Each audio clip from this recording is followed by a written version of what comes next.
ہم اس وقت کاچھو کے مرکزی شہر ٹنڈو رحیم خان میں موجود ہیں۔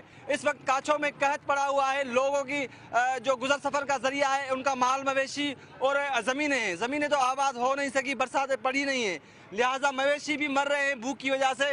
یہاں پہ ہم نے دیکھا کہ یہاں پر مال کی ایک بکرا پڑی لگی ہوئی ہے۔ ہم ان سے بات کرتے ہیں کہ انہوں نے یہ پڑی کیوں لگائی ہے، کیا روزانہ کی بنیاد پہ یہ پڑی لگتی ہے یہاں پر، یا قحط کی وجہ سے اب روزانہ ہو گئی ہے، تو ان سے بات کرتے ہیں۔ یہ جو مال آ رہا ہے بکریاں، یہ 1500 اس کا قیمت ہے، بس ود میں ود، اسی میں کچھ نہیں بنتا ہے، نہیں اس کا روٹی بنتا ہے، نہیں چائے بنتا ہے، نہیں کچھ کوئی چیز نہیں بنتا ہے۔ اچھا، اب قحط کی وجہ سے آپ کی مال کی قیمت بھی گر گئی ہے؟ مال کے 1500 2000 روپے کی قیمت کیا ہے، کچھ کو نہیں ہے۔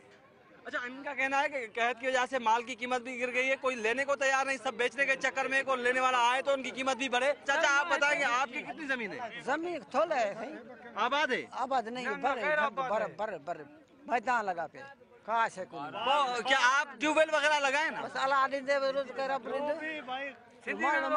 مال مت رہے تھوڑو بکری شیر گھیٹو جو کو گھیٹو آ بکری وہ جھلے چارے بٹے روپیا بچہ لتا بھوک تھا مرو تے کاش ہے ساؤنڈ کونے چھائے کاش ہے کونے۔ اچھا، ان کا کہنا ہے کہ ان کے پاس جو مویشی ہیں، بکریاں ہیں یا بھیڑے ہیں، وہ بیچ کے اپنے بچوں کا پیٹ پالتے ہیں۔ ان کے پاس جو ذریعہ معاش ہے وہ ان کی بکریاں ہیں، بھیڑے ہیں یا پھر زمین ہے، جو زمین اس وقت غیر آباد ہے۔ ہم نے جھانگارا سے لے کر باجارہ سے لے کر اس وقت تک ہم ٹنڈو رحیم خان پہنچے ہیں، پورا علاقہ کور کیا ہے۔